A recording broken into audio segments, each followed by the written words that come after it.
दोस्तों, हमारी सीरीज चल रही है डोनाल्ड एंडरसन की book the last white Hunter. पिछली कहानियां प्लेलिस्ट में है। हमारी नई कहानी है माई हॉन्ट्स पार्ट 2। भारत के पूर्वी और पश्चिमी तटों के साथ साथ, जिन्हें क्रमशः कोरोमंडल और मालाबार तट कहा जाता है, समुद्र तट के समानांतर पहाड़ों की एक श्रृंखला चलती है। इन्हें क्रमशः पूर्वी घाट और पश्चिमी घाट कहा जाता है। बेंगलोर के ज्यादातर लोगों के लिए पश्चिमी घाटों में स्थित नीलगिरी हमेशा से पसंदीदा जगह रही है। हरे भरे नीलगिरी को यूं समझा जा सकता है कि यह एक पठार है, उत्तर में मैसूर से घिरा हुआ, उत्तर पश्चिम, पश्चिम और दक्षिण में मालाबार और दक्षिण पूर्व, पूर्व व उत्तर पूर्व में कोयंबटूर जिले से उत्तर की ओर प्यकारा नदी जंगलों से भरी गहरी घाटियों में से गिरती है, बहती है और आगे बढ़कर मोयार नदी बन जाती है, जो नीलगिरी के पायदान के साथ बहते बहते मशहूर मैसूर डिच बनाती है। अगर कोई बेंगलोर से मैसूर हाईवे के रास्ते पर सफर करे तो ऊटी पहुंचने के लिए दो रास्ते हैं। पहला गुडलूर शहर से होकर और दूसरा कालहट्टी से। इन दोनों में से किसे चुनना है, इसका फैसला मधुमलय जंगल के भीतर एक जगह आती है, थिप्पेकाडू। यहां पर आपको विचार करना पड़ता है कि मैं यहां से जाऊं या फिर वहां से। मेरी ज्यादातर घूमने फिरने की कहानियों में कालहट्टी वाला रास्ता ज्यादा आता है, क्योंकि इस सड़क पर मेरे पिता की जमीन थी और उन इलाकों में उनके साथ मेरे कई किस्से मुसाफिरी जुड़े हुए हैं। हम अक्सर बस से ऊटी जाते, वहां दिन बिताते और फिर नीचे उतरकर मावन हल्ला में अपने झोपड़े तक पैदल चलते, जो घाट के पायदान पर बसा एक छोटा सा गांव है। ऊटी से 8 मील पहले, मावन हल्ला से पहले ही, सेगूर नाम की एक जगह पर कालहट्टी बंगला पड़ता है। वहां की एक अजीबोगरीब घटना मैं आपको अभी सुना रहा हूं। जेफरी डेविस ब्रिटिश फौज में एक अंग्रेज साहब थे। 1930 के दशक में सेगूर में तैनात थे। उनकी सामाजिक जिंदगी काफी फीकी थी, जबकि उनके दोस्त ऐश किया करते थे। ऊटी की ओर से शराब की आपूर्ति होती थी, इसलिए वो हर शुक्रवार घोड़े पर सवार होकर ऊटी जाता, 2 दिन वहां पर रुकता और फिर वीकेंड के बाद लौट आता था। ऐसी ही एक यात्रा में लौटते समय बारिश शुरू हो गई और दिखाई देना इतना कम हो गया कि उसने रात के लिए कालहट्टी बंगले पर रुकने का फैसला किया। रात के बीचों बीच उसकी नींद खुली। बरामदे में से कुछ आवाजें आ रही थी। वो नशे की हालत में था और लगभग पूरी तरह से अंधेरे में उसे लगा कि सामने के दरवाजे पर कोई भालू है। उन दिनों ये कोई अजीब अनुमान नहीं था। वो तुरंत अपनी बंदूक लेने भागा और निशाना साधकर गोली चला दी। गोली चलते ही दीवारों पर छर्रे बिखर गए। अय्यो! एक भयानक चीख सुनाई दी। दुर्भाग्य से वो भालू नहीं था, बल्कि बंगले का चौकीदार था, जिसने कड़ाके की ठंड से बचने के लिए अपने ऊपर एक गहरे रंग की कंबल ओढ़ रखी थी। डेविस का निशाना बेहद खराब था। गोली चौकीदार को लगी जरूर, लेकिन उसने उसे तुरंत नहीं मारा। उसकी चीखें डेविस को बिल्कुल घायल भालू जैसी लगी। काम पूरा करने के जोश में डेविस ने फिर से बंदूक भरी और लगभग बिल्कुल पास से दूसरी गोली चला दी। अगली सुबह जब यह घटना सामने आई तो उस पर हत्या का आरोप लगा। कहानी यह बताती है कि भले ही उसे इस हत्या के लिए जेल नहीं हुई, लेकिन उस पर कोर्ट मार्शल जरूर हुआ। कई दशक के बाद मेरे पिता और मैं अक्सर रात में सेगूर घाट पर टहलने जाया करते थे। हमारे पास सिर्फ एक 2 सेल वाली टॉर्च होती थी। इस सड़क पर बहुत कम वाहन चलते थे और दर्जन भर से ज्यादा मौकों पर मैंने खुद टाइगर को चलते हुए देखा है। ऐसी ही एक रात पर हम टहल रहे थे कि अचानक इतनी जोर की बारिश शुरू हो गई कि हमारी टॉर्चें बेकार हो गई। हाथी से टकराने का खतरा लेने के बजाय हम दौड़कर कालाहट्टी बंगले तक पहुंचे।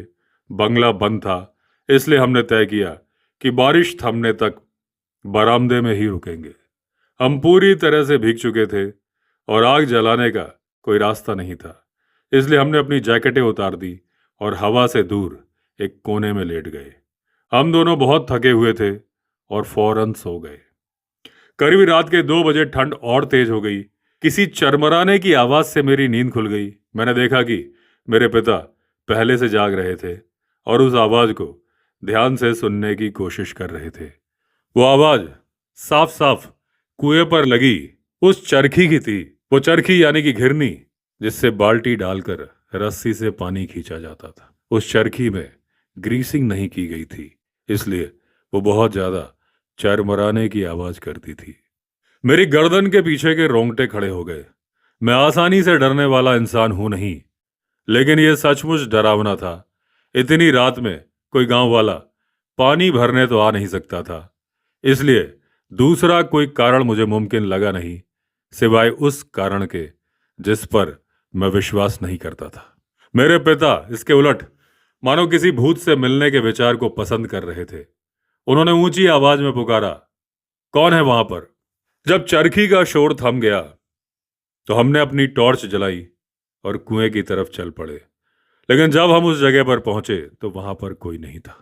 ऐसा लग रहा था कि वो शख्स कहीं पर चला गया है या फिर शायद कभी वहां पर था ही नहीं।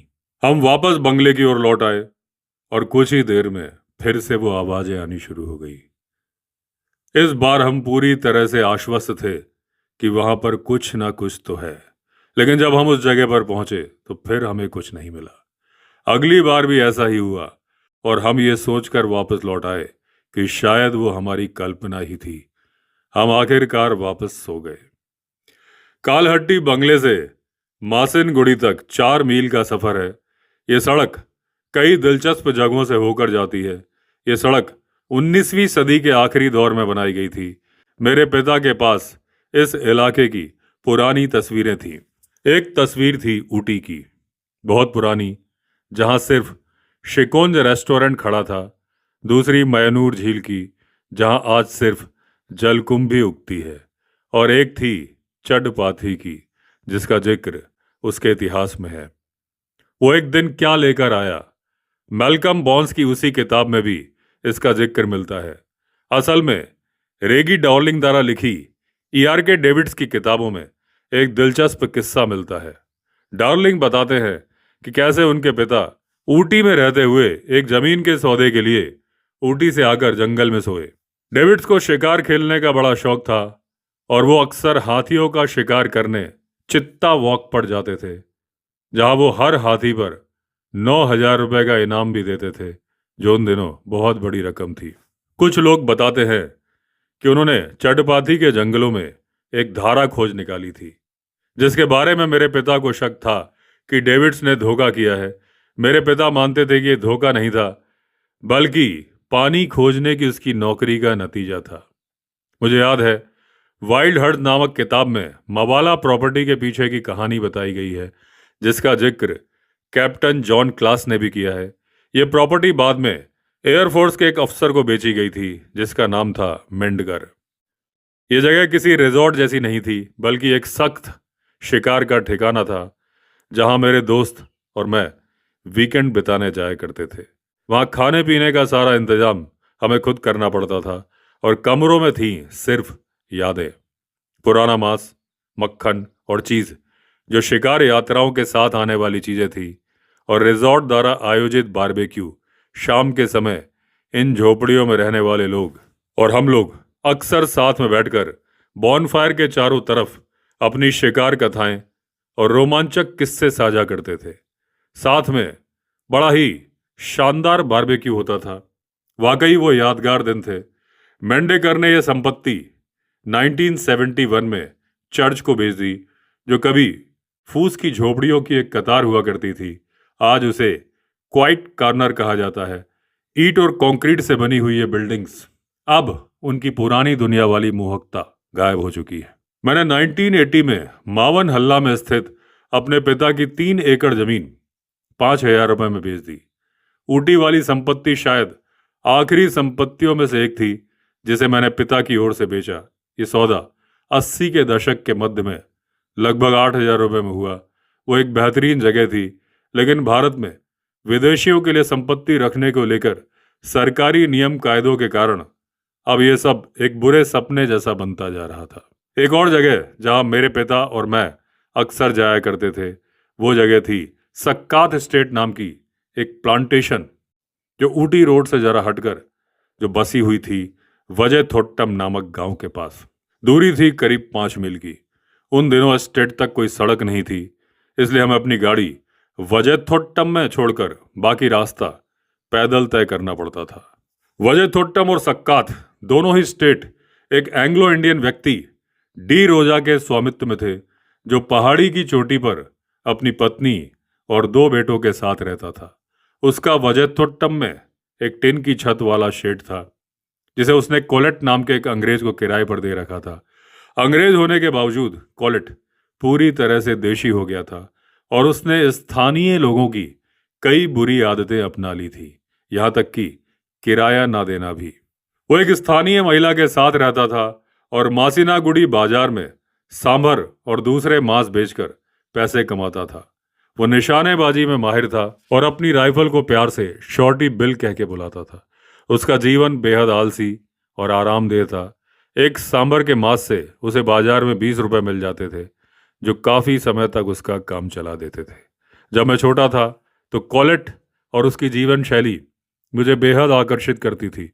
हालांकि उसने कभी किसी खतरनाक जानवर को नहीं मारा, फिर भी मैं मन ही मन उसे अपना हीरो मानता था, क्योंकि उसके पास जरूरत की सारी सुविधाएं थी और वो बंदूक के जरिए अपनी रोजी रोटी कमा लेता था। उसका दावा था कि उसका भाई गुडुलूर में एक तेंदुए द्वारा मारा गया था, इसलिए वो कभी कैट फैमिली के जानवरों के पीछे गया नहीं। लेकिन सच्चाई ये थी कि वो लंगड़ा था, बहुत ज्यादा शराब पीता था। नशे की हालत में कोई भी समझदार इंसान खतरनाक जानवरों पर गोली चलाने की कोशिश नहीं करेगा। असल में वो इतना आलसी था कि अपनी गोलियां तक खुद नहीं खरीदता था। वो स्थानीय लोगों को सेगूर घाट भेजकर प्योर एंड सन से एक बार में 2 कारतूस मंगवा लेता था। मेरे पिता की डी रोजा से मिलने की शुरुआती वजह दोनों एस्टेट खरीदना थी, लेकिन वो सौदा कभी पूरा हो नहीं सका। हाँ, पिताजी को एक अच्छा दोस्त जरूर मिल गया, और उससे भी बढ़कर उनके नजरिए जंगल के बीच एक ऐसी जगह मिल गई जहां बिना किराया दिए रहा जा सकता था। कॉलेट को डी रोजा हर महीने 1 रुपया किराया देता था, लेकिन उसने कभी वो भी नहीं दिया। इसलिए हर दूसरे महीने के पहले दिन डी रोजा अपने बेटे हेनरी को एक टट्टू पर बैठाकर वजयथोट्टम भेजता था। उसके साथ कॉलेट भी होता था, जो लगभग हमेशा नशे में रहता था। वो बेचारे लड़के को सिर के ऊपर गोली चला देता और डर के मारे उसे वापस दौड़ा देता। आज़ादी के बाद डी रोजा बुरे दौर में फंस गया और उसने अपनी संपत्ति कई खरीदारों को बेच दी। वजयथोट्टम का एक छोटा सा गांव आसपास उगाई अनेक बागानों के कारण बड़ा होता चला गया, जबकि सक्कोत एस्टेट पूरी तरह से उजड़ गया। आज भी वो जगह मौजूद है, और जिस घुड़सवारी वाले रास्ते का इस्तेमाल हेनरी करता था, अब वो झाड़ियों से भर चुका है। लेकिन फिर भी ऊपर मौजूद खंडरों तक पहुंचने का वही एकमात्र रास्ता है। 1972 में वन्य जीव संरक्षण अधिनियम लागू होने से पहले ही लाइसेंस प्राप्त शिकारियों द्वारा बाघों के शिकार पर सख्ती शुरू हो चुकी थी। हालांकि पैंथर और जंगली कुत्तों को हानिकारक जीव माना जाता था और उन्हें मारने की अनुमति थी। किसी भी जानवर को मारने के लिए विशेष नियम बने हुए थे और जरा सी गलती पर भारी जुर्माना भरना पड़ता था। असल टैक्स से भी ज्यादा शर्मनाक कहानी स्थानीय शिकारी गाइड से जुड़ी होती थी, क्योंकि ये माना जाता था कि उसका दोराई यानी कि स्वामी स्थानीय शिकारी नियमों के मुताबिक निशाना लगाने में पूरी तरह से सक्षम नहीं था, और यह गर्व की बात मानी नहीं जाती थी। जो लोग इस विषय से परिचित नहीं हैं, उनके लिए बता दूं कि लाइसेंस प्राप्त शिकार पर जाते समय एक स्थानीय शिकारी गाइड के साथ जाना अनिवार्य होता था। उसे तयशुदा दर पर भुगतान किया जाता था, जबकि टिप वगैरह अलग होती थी। गाइड सभी बेहतरीन ट्रैकर होते थे, लेकिन उनकी कुशलता इस बात पर निर्भर करती थी कि उन्होंने किसी भी समय कितनी शराब पी रखी है। इसलिए भले ही आपके पास गांव का सबसे अच्छा ट्रैकर हो, उसकी धीमी लड़खड़ाती चाल और क्षैतिज पर नजर हमेशा यह नहीं बताती थी कि वो सचमुच में ध्यान से देख रहा है या फिर सपनों की दुनिया या नशे की दुनिया में खोया हुआ है।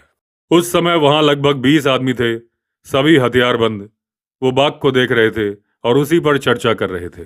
बाघ एक खुले स्थान पर पड़ा हुआ था। उसका शरीर थोड़ा मुड़ा हुआ और नीचे की ओर झुका था। उसके शरीर पर कई घाव थे और साफ लग रहा था कि वो पहले भी कई लड़ाइयां लड़ चुका था। उसके दांत घिस चुके थे, बिल्कुल भी नुकीले नहीं थे। यही वजह थी कि वो मवेशियों या जंगली जानवरों के शिकार के बजाय इंसानों को मारने लगा था। जब मैं उसके पास पहुंचा, उसे ध्यान से देखा। वो बहुत बड़ा नर बाघ था। उसकी देह पर पुराने जख्मों के निशान थे। उसके चेहरे पर उम्र और पीड़ा दोनों के निशान साफ दिखते थे। ये वही टाइगर था जिसने इलाके में लंबे समय तक दहशत फैला रखी थी। गांव में लोग सूर्यास्त के बाद घरों से निकलने से डरते थे। बच्चे खेतों में नहीं जाते थे और महिलाएं लकड़ी या घास लेने जंगल नहीं जाती थी। इस बाघ को मारना कोई शिकार नहीं था, ये एक मजबूरी थी, क्योंकि इसने इतने लोगों की जान ले ली थी कि उसे जीवित छोड़ना मुश्किल ही नहीं, नामुमकिन था। अंततः उसे ढेर कर दिया गया तो पूरे इलाके में लोगों ने राहत की सांस ली। लोग अपने घरों से बाहर आए। पहली बार कई महीनों बाद रात को चैन की नींद सो पाए। बाघ का शरीर बाद में पोस्टमार्टम के लिए ले जाया गया। जांच में ये बात साफ हो गई कि उसके दांत और जबड़े इतने खराब हो चुके थे कि वो अपने प्राकृतिक शिकार को मार ही नहीं सकता था। यही कारण था कि उसने इंसानों को आसान शिकार के रूप में चुन लिया था। रामनगरम, जिसे एक ब्रिटिश अधिकारी के नाम पर क्लोज पेट भी कहा जाता है, दशकों तक मेरे पसंदीदा शिकार स्थलों में से एक रहा है। डेविड लीन की film a passage to India के कुछ दृश्य भी यहाँ पर फिल्माए गए थे। लेकिन इसकी असली शोहरत इससे पहले भी 1975 में आई फिल्म शोले से मिली। ये एक बहुत छोटा सा कस्बा था और मुख्यतः रेशम और ग्रेनाइट उद्योग पर जीवित था। ये इलाका उन पहाड़ियों से घिरा है जो मगदी से शुरू होकर रामनगरम को पार करती हुई कनकपुरा तक जाती है, जो 40 मील से भी अधिक दूरी पर है। यहाँ कोई असली घना जंगल नहीं है, बस बंजर सी पहाड़ियाँ हैं जिन पर बड़े बड़े शिलाखंड और गुफाएं हैं और उनके बीच कांटेदार झाड़ियाँ फैली हुई हैं जो तेंदुओं और भालुओं के लिए बिल्कुल मुफीद हैं। इस क्षेत्र में कई छोटी छोटी पहाड़ियाँ हैं और मेरी पसंदीदा कुप्पा गुड्डा रामनगरम से लगभग 7 मील और बेंगलुरु से 46 मील दूर स्थित है। इसके आधार पर मेरा शिकारी गाइड चौदिया रहता था। कुप्पा गुड्डा के बेस पर मेरा शिकारी गाइड चौदिया रहता था। जिन और लोगों के साथ मैं शिकार पर जाता था उनकी तुलना में वो काफ़ी यंग था, लगभग मेरी ही उम्र का था। वो टूटी फूटी अंग्रेजी में बातचीत भी कर लेता था और जैसे ही मौका मिलता मुझे पोस्ट कार्ड भेजने में बहुत फुर्ती दिखाता था। तब कुप्पा गुड्डा से टेलीफोन का कोई सवाल ही नहीं था, इसलिए वो साइकिल से रामनगरम कस्बे तक जाता और मुझे पोस्ट कार्ड भेज देता और अगले ही दिन वो पोस्ट कार्ड पहुंच जाता। यानी उस समय का संचार का सबसे तेज तरीका था। गांव में कोई भी तेंदुआ जो कुत्तों या बकरियों को उठाने लगता इंसानों से निडर बन जाता, यानी इंसानों से डरता नहीं था। उसके पोस्ट कार्ड में ये बात दर्ज होती थी और मैं तुरंत वहां पहुंच जाता था ताकि उसकी चिंता दूर कर सकूं। पोस्ट कार्ड की लागत उसकी टिप मिलाकर 25 पैसे होती थी और मुझे पूरा यकीन है कि इससे उसने अच्छी खासी कमाई की थी। फिर भी वो भरोसेमंद था और मैं इस व्यवस्था को बिगाड़ना नहीं चाहता था। उन दिनों ट्रैफिक नाम की कोई चीज़ नहीं थी, इसलिए अगर मुझे आधे दिन की छुट्टी मिलती तो मैं घर आ सकता था, अपना सामान उठा सकता था और लगभग 4 बजे तक उस पहाड़ी तक पहुंच जाता। मैं परेशानी पैदा करने वाले जानवर, तेंदुआ या भालू जो भी था, उसे मारने की कोशिश करता और फिर वापस चला जाता। कभी कभी अगर शिकार नहीं हो पाता या फिर ठंड होती तो मैं रात को वहीं रुक जाता था, आमतौर पर चौदिया की झोपड़ी में और गर्मियों में खुले आसमान के नीचे अपनी मोटरसाइकिल के पास। मैं जमीन पर एक तिरपाल बिछा देता था और नीलगिरी के घने जंगलों के विपरीत खुले आसमान के नीचे सोता था, रात के आकाश में टिमटिमाते तारों को देखते हुए। कभी कभी मैं सांव दुर्गा में शिकार भी करता था, लेकिन वो इलाका ज्यादा दुर्गम था और वहां मेरी मदद के लिए चौड़ैया जैसा कोई आदमी नहीं था, इसलिए मेरी यात्राएं वहां पर सीमित ही रहीं। बैंगलोर के बेहद करीब होने की वजह से रामनगरम एक अलग ही जगह थी। यहाँ तेंदुए, भालू और जंगली सुअर मिलते थे, बिना ज्यादा तैयारी के। अचानक मैं कभी भी शिकार पर निकल जाता था और लौट भी आता था। मैंने इन इलाकों में शिकार करना तब शुरू किया जब मेरी उम्र कोई 17 साल की रही होगी, और सिर्फ रामनगरम और मगड़ी में ही मैंने 63 तेंदुए मारे। केंगेरी, जो रामनगरम के रास्ते में पड़ता है, वो भी मेरा एक और इलाका था जहां मैं शिकार करता था। ये इलाका हरा भरा था, उपजाऊ था और नारियल के सैकड़ों एकड़ में बागान थे। मेरे दोस्त सिडनी डिसिल्वा और मैं अक्सर यहाँ अपनी गुलेलों के साथ आ जाया करते थे। कभी कभार किसी हाथियों के झुंड से भी सामना हो जाता था, मगर इसके अलावा ये इलाका हमें शहर की घुटन से राहत देता था। मैंने शुरुआत गुलेल से की और धीरे धीरे 12 बोर की शॉटगन तक पहुंचा। हम तीतर और दूसरे परिंदे गिराते थे, जिन्हें पका कर खाते थे। ये किसी असली रोमांच से कम नहीं था। हमारे हम उम्र ज्यादातर लड़के बस बैंग बैंग कहकर काल्पनिक खाना पकाने का नाटक करते थे, लेकिन ये सब कुछ हम असल जिंदगी में जी रहे थे। हम हाथियों के झुंडों से बचते बचाते निकलते, पानी के जलाशयों में तैरते, मछलियां पकड़ते और एक बार तो कैथो हल्दी के बड़े बरगद के पेड़ की ओर जाते हुए अपने बच्चों की हिफाजत कर रही एक मादा तेंदुए के हाथों लगभग मारे ही गए थे।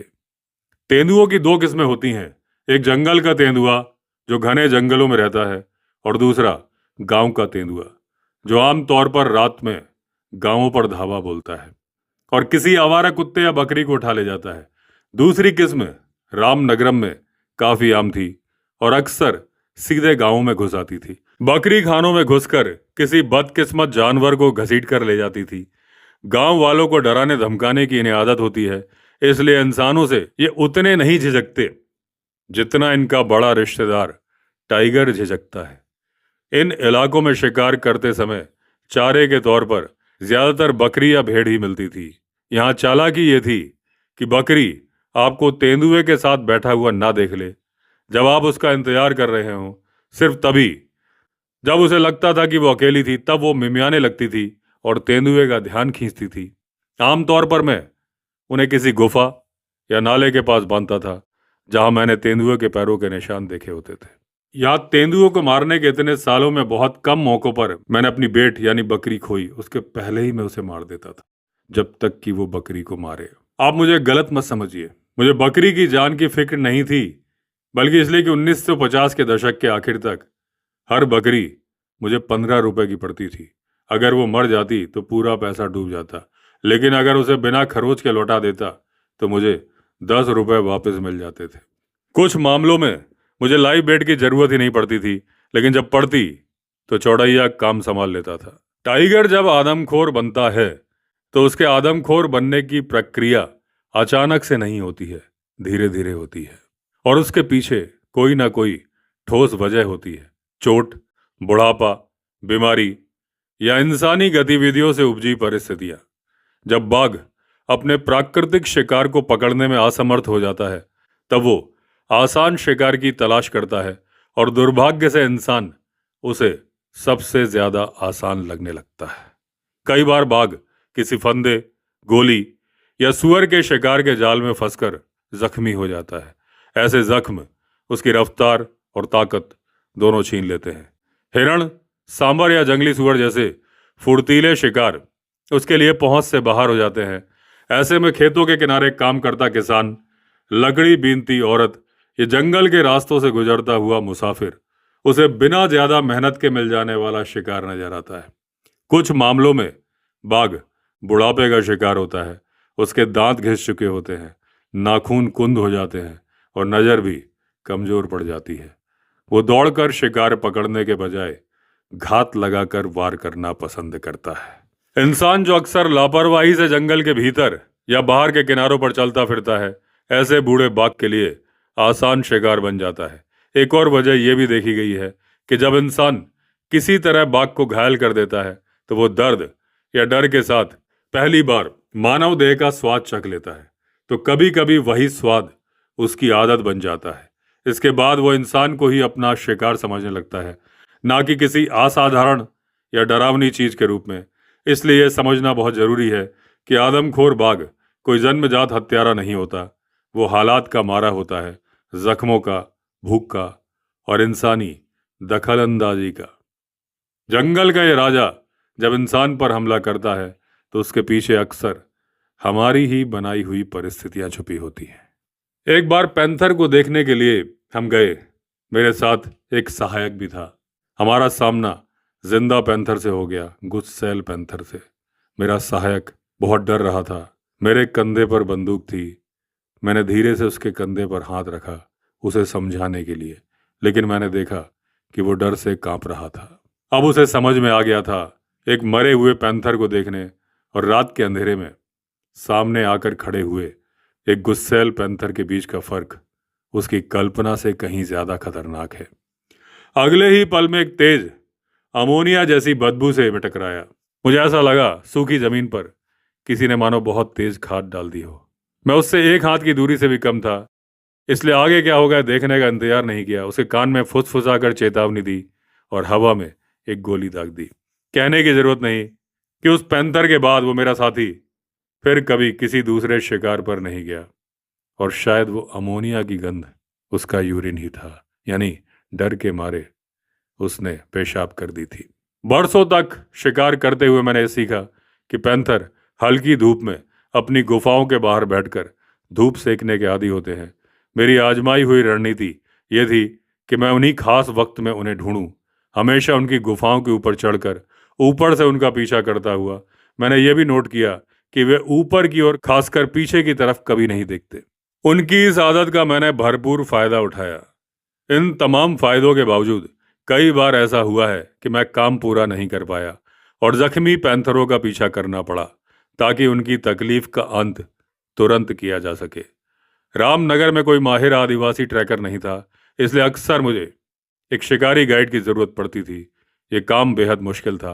आपको न सिर्फ जानवर के निशान पकड़ने पड़ते थे, बल्कि इसके झपटने की सूरत में गोली चलाने के लिए हर पल तैयार भी रहना पड़ता था। आपको बेहद धीमे चलना होता था, बिल्कुल खामोश रहना होता था। कई बार घुटनों के बल पर रेंगना पड़ता था। आसपास की हर चीज पर पैनी नजर रखनी होती, दूर तक झांकना पड़ता, हर उस जगह को स्कैन करना पड़ता जहां पैंथर के छिपने की संभावना होती। और फिर भी आपकी उंगली सचमुच ट्रिगर पर रहती थी। अगर ईश्वर की मेहरबानी ना होती तो मैं जिंदा नहीं बचता। आज सोचता हूं तो लगता है कि मैं नासमझ था और जो खतरे मैंने उठाए थे वो कई बार बिल्कुल खुदकुशी जैसे ही थे। ऐसे भी मौके आए जब मुझे पूरा यकीन था कि पैंथर गुफा के अंदर है, फिर भी मैं सीधे गुफा में चला गया। तेज धूप से गुफा की स्याही भरी अंधेरी दुनिया में आते ही इंसान को ढलने में वक्त लगता है, इसलिए मैं टॉर्च जला लेता था। कोई भी जानवर अपने घर में घुसपैठ बर्दाश्त नहीं करता और पैंथर तो बिल्कुल भी नहीं करता। कई बार ऐसा हुआ है कि पैंथर झपटता हुआ बाहर निकला और मुझे तब तक सुनाई ही नहीं दिया जब तक कि वो सचमुच में मेरे पास से नहीं निकल गया। एक बार फिर मैं बस यही कह सकता हूं कि किस्मत ने मेरा साथ दिया। अगर उसने मेरी गर्दन पर झपटने का फैसला कर लिया होता तो उसी पल मेरी कहानी खत्म हो जाती। मुझे एक घटना खास तौर पर याद है।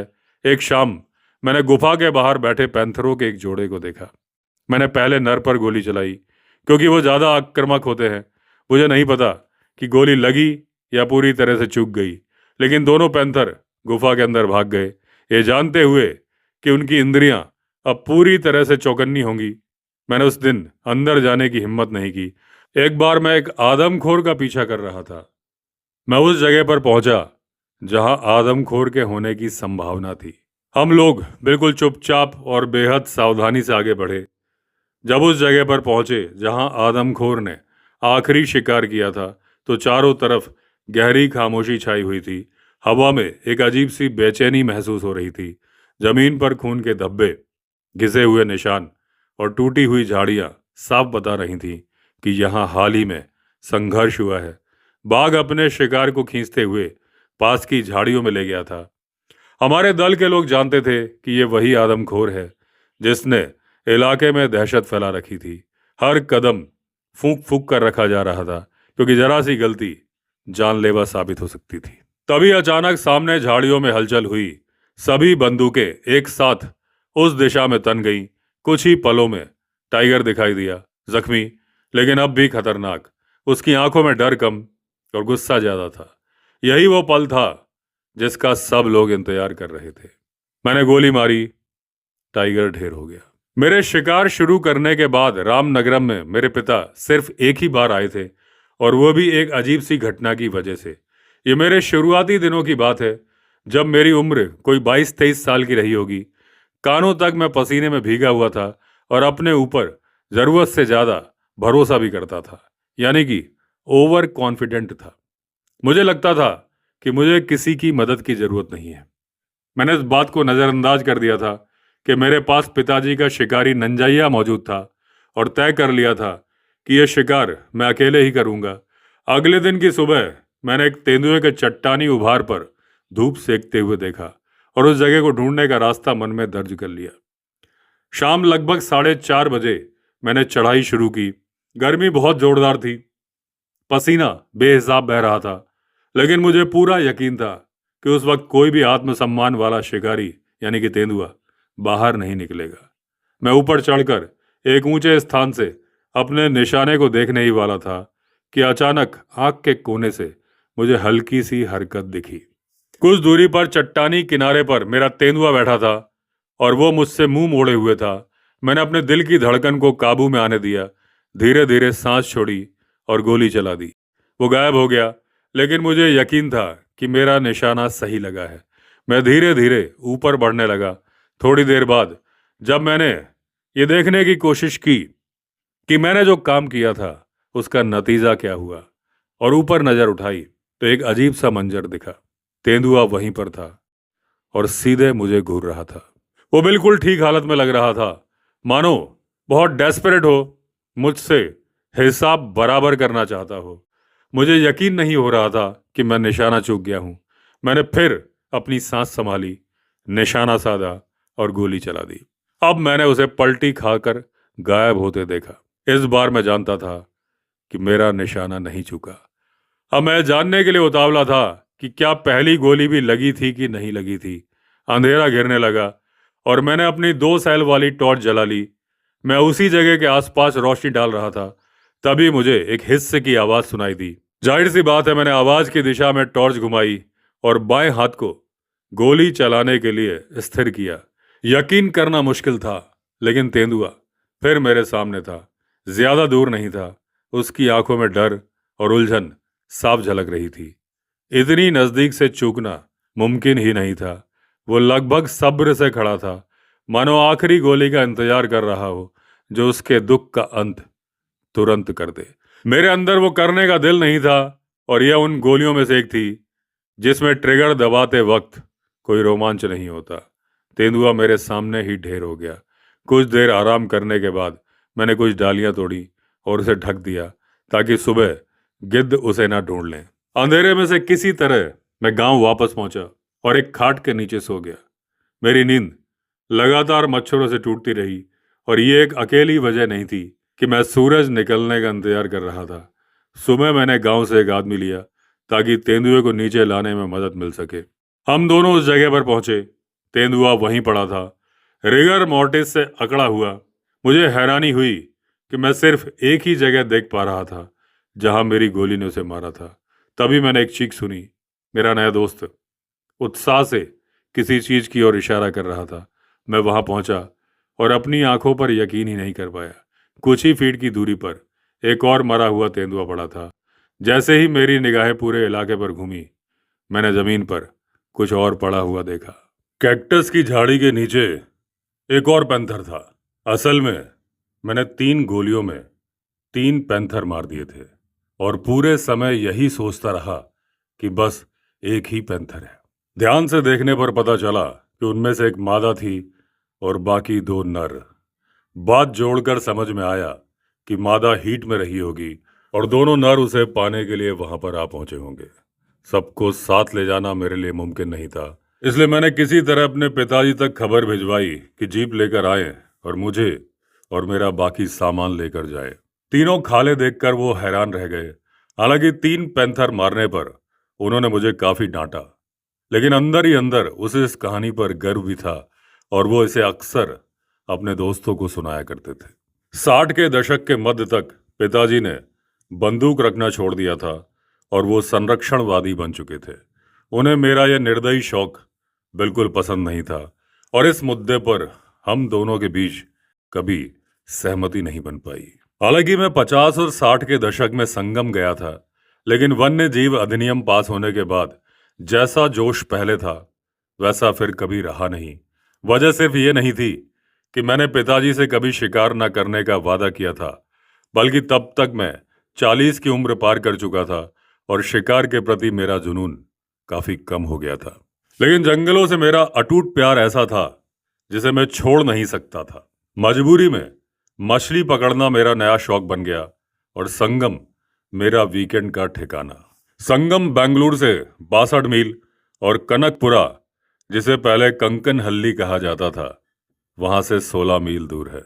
यह अफसोस की बात है कि आज कनकपुरा के आसपास के खूबसूरत झाड़ीदार जंगल लगभग खत्म हो चुके हैं, क्योंकि यहाँ पर बेरोक टोक ग्रेनाइट की खदानें लगी हैं।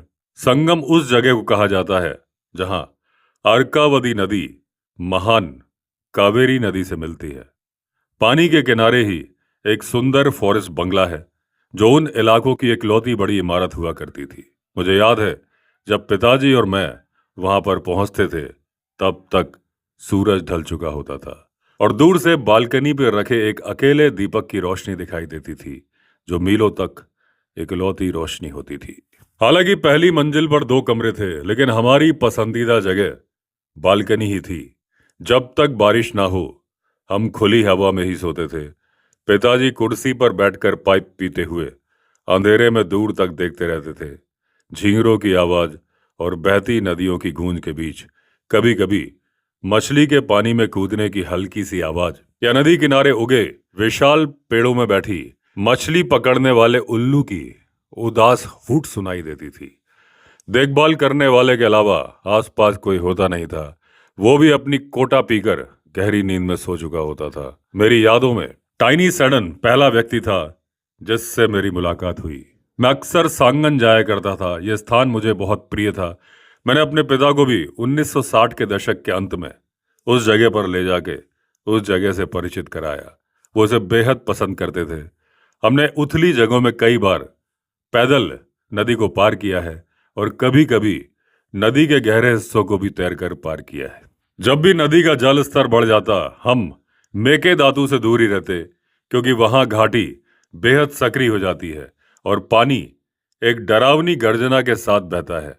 आगे जाकर यह घाटी कई विशाल गुफाओं से गुजरती है जो अद्भुत, डरावनी और लगभग प्रतिकूल लगती है। अत्यधिक गर्मियों के दौरान और बारिश में यह स्थान लगभग निर्जन रहता है, क्योंकि अधिकांश लोगों को वहां जाने से डर लगता है। साल के किसी भी समय के अनुसार आप किसी जगह तक गाड़ी से पहुंच सकते हैं और फिर मेकेदातु तक पैदल जाना पड़ता है। मेकेदातु में टाइनी सैडन 1960 के दशक के बाद से जंगल साफ किए गए और खेत फैल गए। साथ ही सांगन रोड के किनारे IWAS जैसी संस्थाओं के साथ साथ कई अन्य प्रतिष्ठान भी बन गए। सांगन 1990 के दशक के लास्ट में पिकनिक मनाने वालों के लिए पर्यटन स्थल बन गया, जहां परिवार और मित्र आने लगे। उसके बाद मैं वहां पर कभी नहीं गया। दिन में यह जगह शोर शराबा करने वाले बेलगाम लोगों से भर जाती थी और रात में हर तरह की गतिविधियों में संलिप्त होने वाले संदिग्ध चरित्र वाले लोग यहाँ पर इकट्ठा होते थे। दुकानों की भरमार हो गई, जिससे पर्यटकों द्वारा फैलाए गए कचरे में और ज्यादा इजाफा हुआ और संगम का चेहरा हमेशा के लिए बदल गया। बदलाव सिर्फ टूरिस्ट तक नहीं था, इस जगह ने पोचिंग में भी तेजी से उछाल देखा। मेरे पिता और मैं शुरुआती 50 के दशक से ही शिकारियों को देखते आ रहे थे, लेकिन 60 के दशक के मध्य से वो और ज्यादा दुस्साहसी हो गए।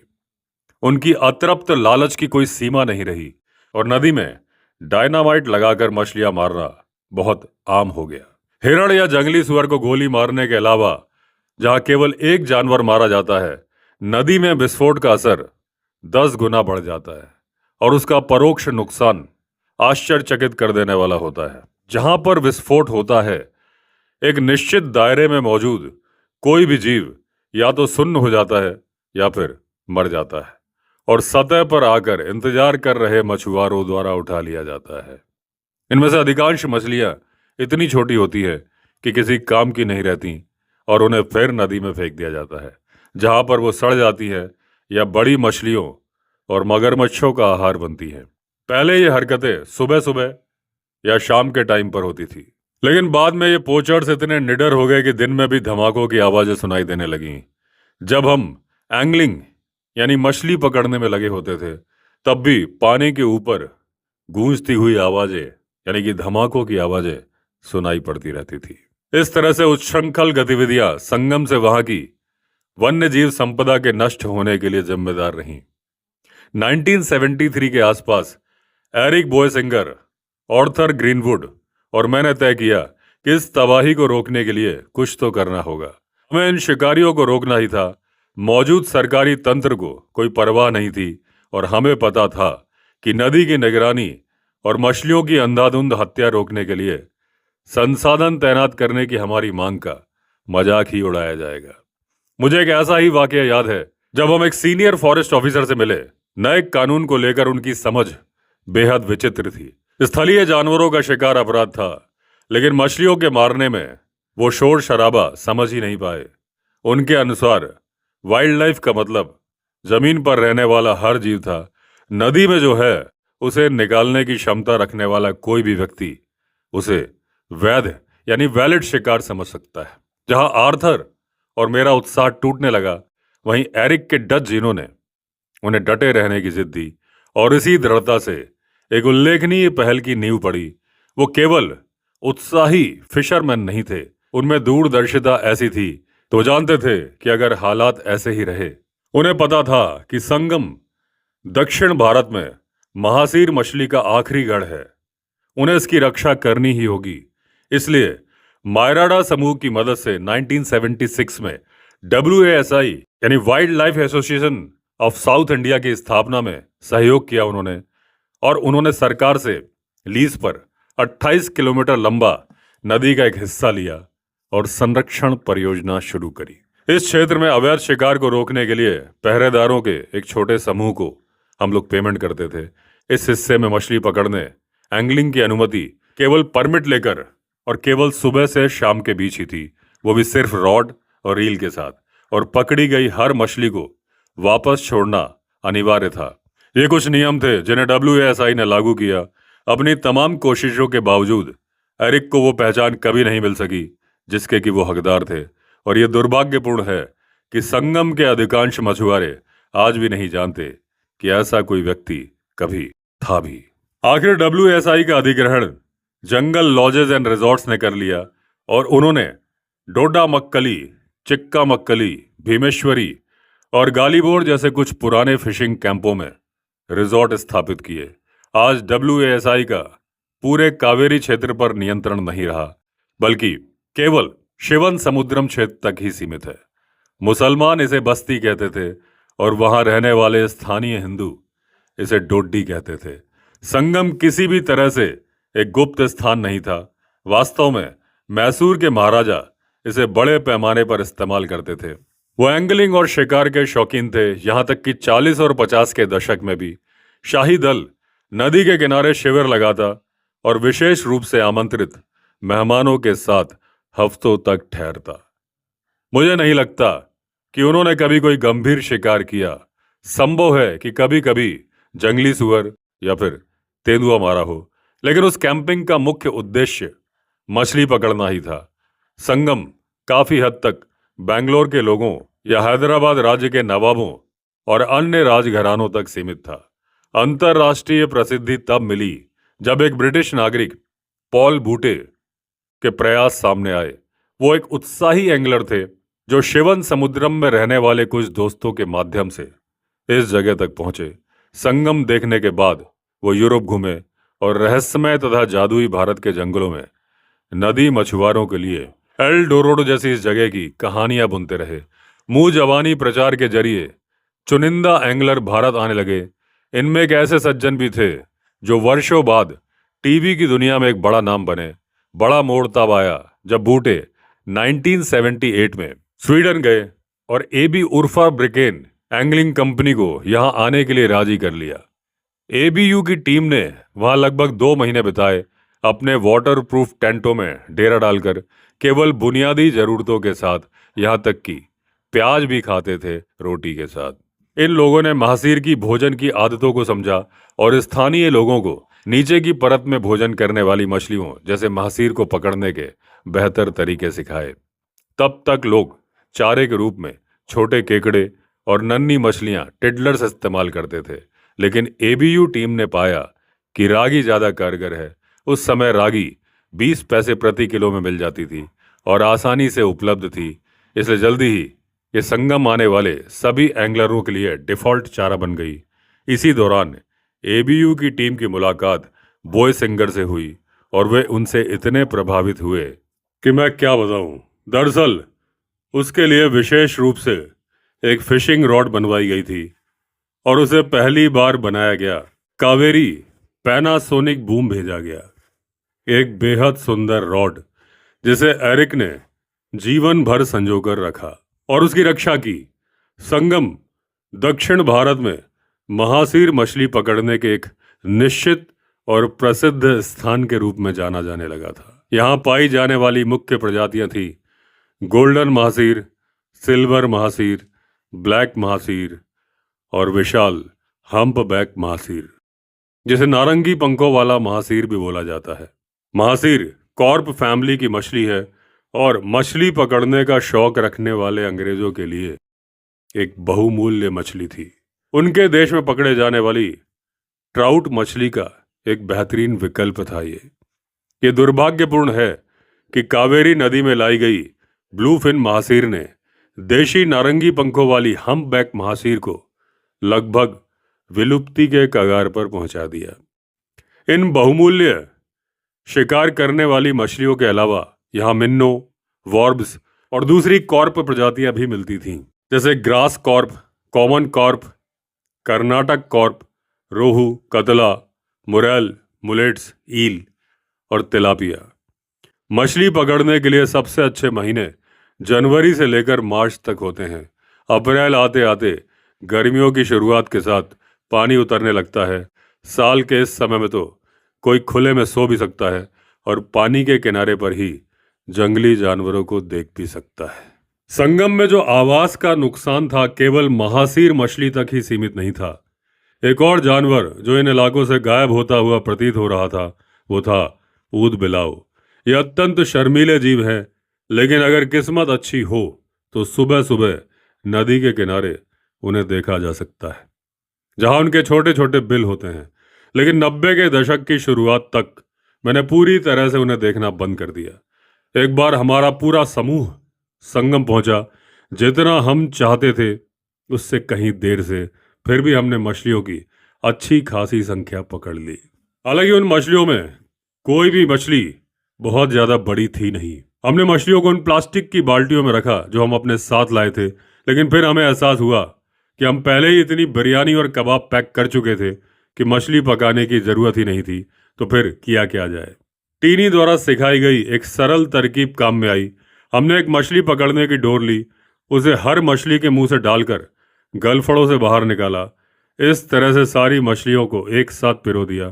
फिर डोर के उन दोनों सिरे उन लकड़ियों से बांध दिए जो जमीन पर मजबूती से गड़ी थी, जबकि डोर को पानी में ढीला छोड़ दिया। शायद ये तरीका थोड़ा निर्दयी लगे, लेकिन हमने इस तरह लगभग 10 मछलियां बांध दी। कुल वजन था करीब 10 किलो और अगली सुबह ताजी पकड़ की उम्मीद के साथ सो गए। लेकिन जब सुबह उठे तो एक भी मछली मिली नहीं। पानी पर तैरती कुछ मछली की परतें रात में हुई घटना का सबूत थी। ऊद बिलावों के झुंड ने हमारी जीवित मछली के भंडार पर धावा बोल दिया था और खूब दावत उड़ाई थी। हैरानी की बात यह थी कि हम उस जगह से 10 फीट से भी कम दूरी पर सो रहे थे। चट्टान के किनारे जहां पहले ही टूट फूट शुरू हो चुकी हो, शिकारियों को सावधान रहना चाहिए कि वो कैसी भी स्थिति में वहां ना जाएं। जरा सी भी चूक जानलेवा हो सकती है। लेकिन उस समय सब कुछ ठीक ठाक लग रहा था। हम में से एक ने धीरे धीरे नीचे उतरने की कोशिश की, लेकिन जैसे ही उसने अपना वजन आगे डाला, मिट्टी और पत्थर खिसकने लगे। पल भर में स्थिति बदल गई। ऊपर खड़े लोग कुछ समझ पाते उससे पहले ही वो आदमी अपना संतुलन खो बैठा। नीचे गिरते समय उसने चट्टानों से पकड़ बनाने की बहुत कोशिश की, लेकिन ढीली मिट्टी और टूटे पत्थरों ने साथ दिया नहीं। आखिरकार वो नीचे जा गिरा। ऊपर से देखने वालों के लिए ये दृश्य बेहद डरावना था, लेकिन सौभाग्य से गिरावट इतनी गंभीर नहीं थी कि उसकी जान को कोई खतरा हो। कुछ देर बाद जब वो संभल कर खड़ा हुआ तो साफ दिख रहा था कि उसे बहुत सारी चोटें आई हैं। शरीर दर्द से अकड़ा हुआ था, चेहरा पीला पड़ चुका था। हमने तुरंत उसे ऊपर खींचने की व्यवस्था की और किसी तरह से उसे सुरक्षित जगह पर पहुंचाया। इस घटना ने हमको यह सबक सिखाया कि जंगल या पहाड़ों में जरा सी भी लापरवाही कितनी भारी पड़ सकती है। कई बार रास्ता आसान और सुरक्षित दिखाई देता है, लेकिन प्रकृति के नियम अलग होते हैं। अनुभव, धैर्य और सावधानी तीनों का साथ में होना जरूरी है। उस दिन के बाद हमने तय कर लिया कि चाहे कितनी भी जल्दी हो या हालात कितने भी अनुकूल लगे, बिना पूरी जांच पड़ताल के कोई जोखिम नहीं लिया जाएगा। जंगल सम्मान मांगता है और जो उसका सम्मान करता है वही सुरक्षित लौटता है। एक बार की बात है, एक इलाके में आदमखोर सक्रिय था। विलिस के मरने के बाद हालात काफी बदल गए थे, लेकिन और भी लोगों को शिकार में शामिल होना पड़ा। पहले जो लोग सिर्फ खाना पकाने या लकड़ी ढोने जैसा काम करते थे, उन्हें भी अब बंदूक उठानी पड़ी। कई बार ऐसा होता था कि शिकार के लिए जाते समय साथ चल रहे लोग अचानक पीछे रह जाते या किसी बहाने से अलग हो जाते। डर हर किसी के मन में था, क्योंकि यह आदमखोर अब बहुत चालाक हो चुका था। उसे जंगल की पगडंडियों और आदमियों की आदतों को अच्छी तरह से समझ लिया था। दिन में वो शायद ही कभी दिखाई देता, लेकिन रात में उसकी मौजूदगी साफ महसूस होती। कई बार ऐसा लगता जैसे वो हमारे आसपास ही कहीं छिपा बैठा हो। कुछ जगहों पर उसने मवेशियों को भी मारना शुरू कर दिया था, लेकिन उसका असली निशाना तो इंसान ही थे।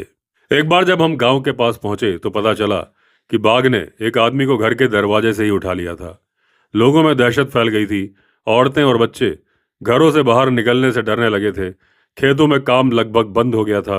हर कोई चाहता था कि यह शिकार जल्द से जल्द खत्म हो। मुझे याद है, उस दिन जंगल में एक अजीब सी खामोशी थी। पक्षियों की आवाजें भी कम लग रही थी। ऐसा महसूस हो रहा था जैसे पूरा जंगल किसी अनहोनी का इंतजार कर रहा हो। इसी माहौल में हम आगे बढ़ते रहे, ये जानते हुए कि जरा सी चूक किसी की जान ले सकती है। गर्मियों के दौरान संगम के पास कावेरी नदी बहुत गर्म हो जाती है और अर्कावती नदी धीरे धीरे अपनी गति खोते हुए उसमें मिल जाती है। ऐसे ही एक मौसम में संगम से कुछ मील पहले अर्कावती नदी के किनारे एक किसान ने तरबूज उगाए थे। मैं अपने दोस्तों के साथ वहां गया था, लेकिन वो लोग कैंप में थे और मैं अकेला मछली पकड़ने चला गया था। देर हो रही थी और मैं थका हारा कैंप की ओर लौट रहा था कि तभी नदी के दूसरी तरफ से किसी के चिल्लाने की आवाज सुनाई दी। ये साफ था कि कोई मुसीबत में है, इसलिए मैं रास्ता छोड़कर नदी के किनारे की ओर दौड़ पड़ा। वहां जो नज़ारा मैंने देखा वो हैरान कर देने वाला था। एक विशाल नर हाथी तरबूज के खेत में घुस आया था और मानो तरबूजों की दावत शुरू करने वाला था। उसके और उस दावत के बीच बस एक दुबला पतला किसान खड़ा था, जिसके शरीर पर केवल एक लंगोट थी। हाथी एक कदम आगे बढ़ा था और किसान जोर से चिल्लाकर ताली बजाता। जैसे ही वो किसान ताली बजाता तो हाथी अपना पैर पीछे खींच लेता था। फिर वो दूसरी दिशा से जाने की कोशिश करता, लेकिन वहां भी वही समस्या खड़ी हो जाती। मुझे पता था इस स्थिति का केवल एक ही अंत हो सकता है। जल्दी या देर से हाथी का लालच इंसान के उस आधे अधूरे डर पर जीत जाएगा और अंधेरे में एक और बहादुर आदमी अपनी रोजी रोटी बचाने की कोशिश में जान गंवा देगा। मुझे अफसोस हो रहा था कि मैं अपनी बंदूक साथ नहीं लाया था। मैं हाथी को मारना नहीं चाहता था, बस उसे डरा कर भगा देना चाहता था। छोटा सा वो किसान समझ चुका था कि उसे जल्दी और कुछ असरदार करना होगा। इसके बाद जो हुआ वो हताशा, साहस और चतुराई का ऐसा काम था जो मैंने पहले कभी नहीं देखा था। किसान ने आग में सुलग रही एक जलती हुई लकड़ी उठाई और जोर जोर से चिल्लाते हुए हाथी की ओर दौड़ पड़ा। हाथी पहले तो चौंका, लेकिन बात वहीं खत्म नहीं हुई। किसान लगातार उसके करीब जाता गया। मैं और हाथी दोनों मानो इंतजार कर रहे थे कि वो आदमी अब रुक जाएगा। फिर अचानक उसने पूरी ताकत से हाथ घुमाकर वो जलती हुई लकड़ी हाथी की ओर फेंक दी। जलती लकड़ी की चोट और आग की जलन से हाथी चिंगाड़ते हुए भाग खड़ा हुआ, लेकिन दुर्भाग्य से वो जलती हुई डाल किसी तरह उसके विशाल कान की सिलवटों के बीच फंस गई। जैसे जैसे वो जंगल की तरफ भागा, उसे भयानक दर्द हो रहा होगा। सामान्य परिस्थितियों में भागता हुआ हाथी झाड़ियों में गायब हो जाता, लेकिन इस बार मैं उसके भागने का रास्ता देख पा रहा था, क्योंकि जलती लकड़ी से गिरती चिंगारियां उस रास्ते को रोशन कर रही थी। वो सचमुच एक अद्भुत दृश्य था। मुझे हाथी के लिए दुख हुआ, लेकिन उस किसान की बहादुरी को सलाम करना पड़ा, जिसका यह साहसिक कदम आसानी से बहुत भयानक परिणाम भी दे सकता था।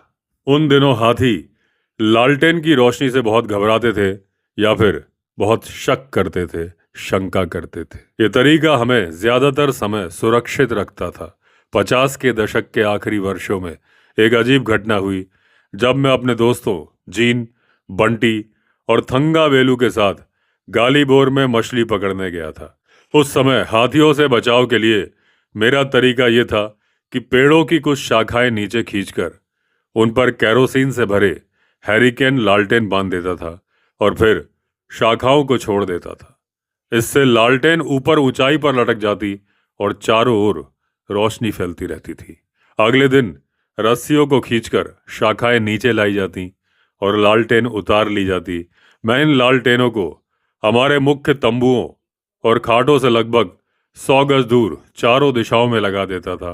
कैंप के पास आने की हिम्मत आमतौर पर केवल बुल एलिफेंट ही करते थे, और इन रोशनियों का उद्देश्य उन्हें ज्यादा पास आने से रोकना था। मेरे दोस्त बहुत ज्यादा पीने वाले थे और आधी रात तक हम तीनों ने मिलकर 2 बोतलें खत्म कर दी थी। फिर हम कुर्सियों से उठ के अपनी अपनी खाटों पे, यानी कि पलंग, फोल्डिंग पलंग जो कि कैंप के अंदर बिछे हुए थे, उनमें जाके गिर गए। गर्मियों का समय था, फिर भी जंगल में हल्की ठंडक थी। सोते समय हमने बॉन फायर जलाई हुई थी। मेरी नींद बहुत ही हल्की है और करीब रात के 1 बजे मेरी आंख अचानक खुल गई। इसमें कोई शक नहीं था कि मुझे साफ सुनाई दे रहा था कि पत्थर फेंके जा रहे हैं और वो पत्थर जोर जोर से गिरकर आवाज कर रहे थे। ये इतना अजीब था कि मैं समझ ही नहीं पा रहा था कि रात के उस समय ऐसा कर कौन सकता है। आवाजों से लग रहा था कि पत्थर बहुत बड़े हैं। मैंने अपनी टॉर्च उठाई और जूते पहन लिए। मेरे किसी दोस्त के बीच बीच में आने वाले खर्राटों के अलावा जंगल बिल्कुल शांत था। उस यात्रा में मेरे पास सबसे ताकतवर हथियार मेरी मछली पकड़ने वाली छड़ी, यानी कि फिशिंग रॉड ही थी।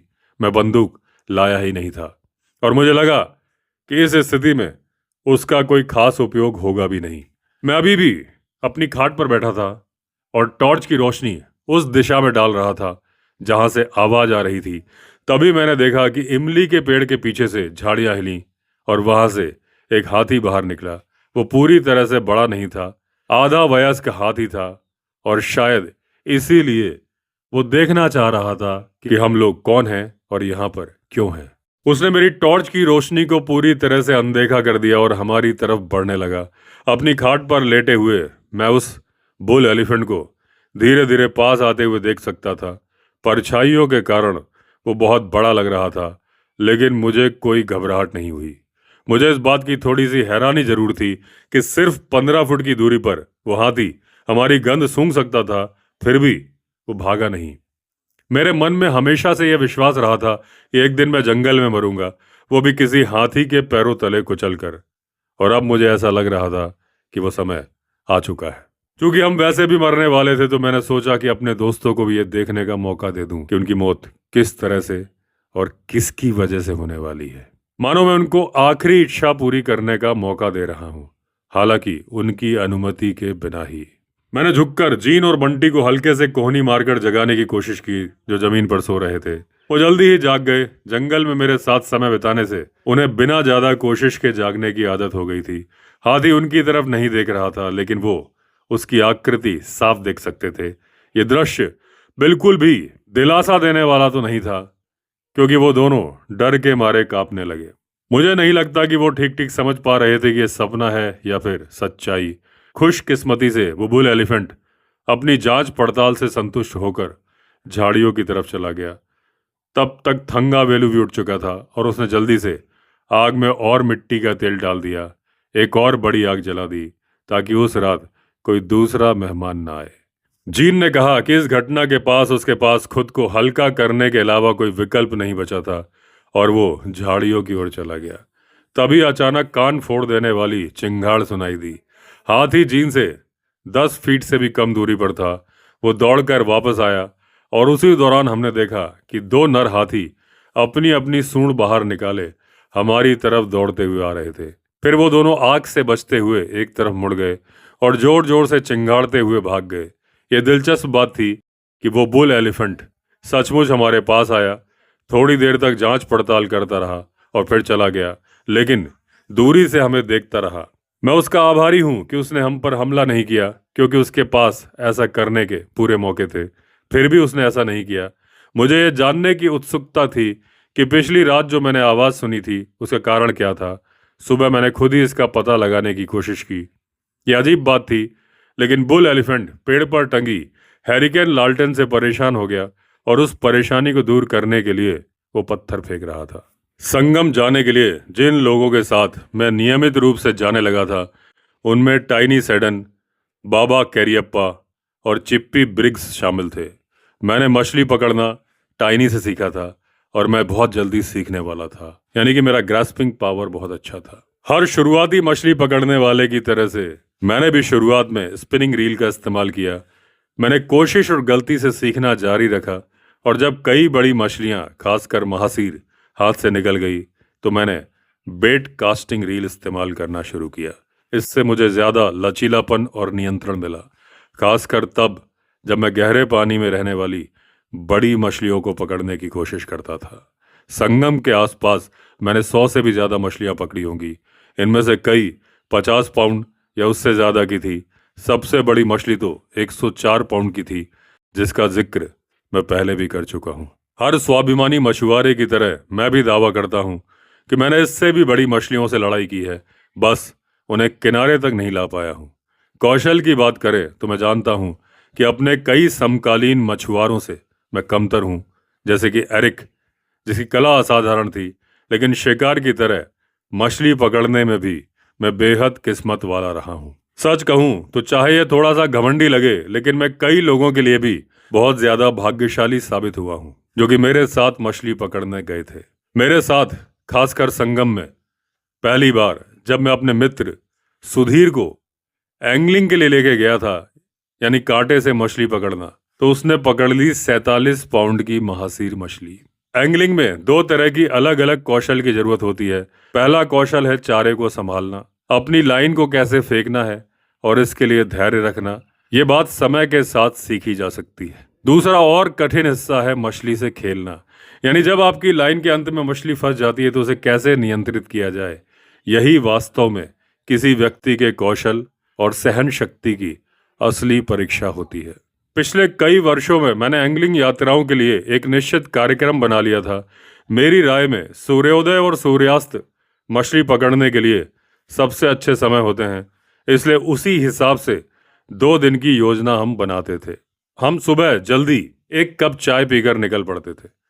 लगभग सुबह 10 बजे तक वापस आ जाते थे, नाश्ता करते थे, कुछ घंटों के लिए आराम करते थे।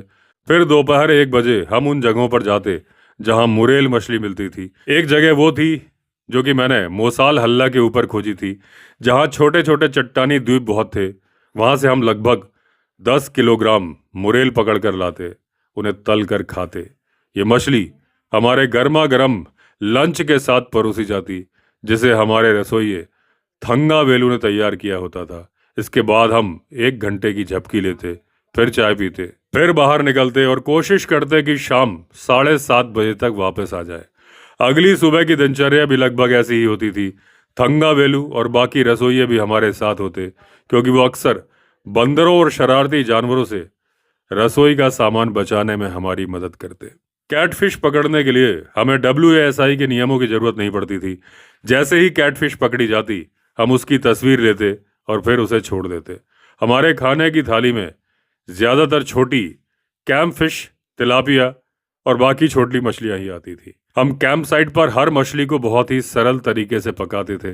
पहले मछली को साफ किया जाता, उसमें नमक, हरी मिर्च का पेस्ट और थोड़ा तेल लगाया जाता।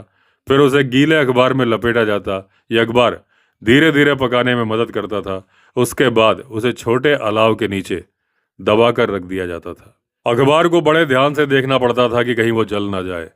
कुछ समय बाद उसे पलटा जाता और फिर से पकाया जाता। जब मछली ठीक से पक जाती, तब अखबार हल्का सा हटाकर और हल्का सा तेल लगाकर धीमी आंच पर हल्का सा फिर भून लेते थे। यह तरीका ज्यादातर छोटी मछलियों के लिए ही अच्छा रहता था, क्योंकि बड़ी मछलियों को इस तरह से पकाना मुश्किल होता है। लेकिन कैटफिश तलने के लिए बहुत अच्छी मानी जाती है। हम अक्सर मछली तलते। कई बार हमारे साथ आए हुए जो साथी होते थे, वो सब्जी भी बना लेते थे और रोटी भी बना लेते थे। चावल और दाल हम अपने साथ लाते थे।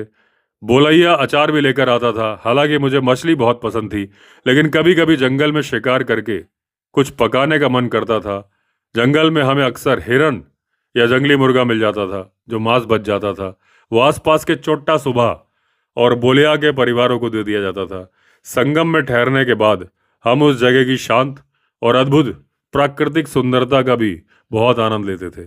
साथ में ही उस समय का एक बहुत बड़ा आनंद था, और वो आनंद था शराब पीना। क्योंकि शराब के सबसे बड़े ग्राहक हम ही थे, इसलिए हमारे लिए हमेशा अच्छी व्यवस्था रहती थी। कभी कभी संगम में ठहरने के दौरान मैं और सोनी लियोनार्ड शाम को कैंप में बैठकर अपने पैक का इंतजार करते थे।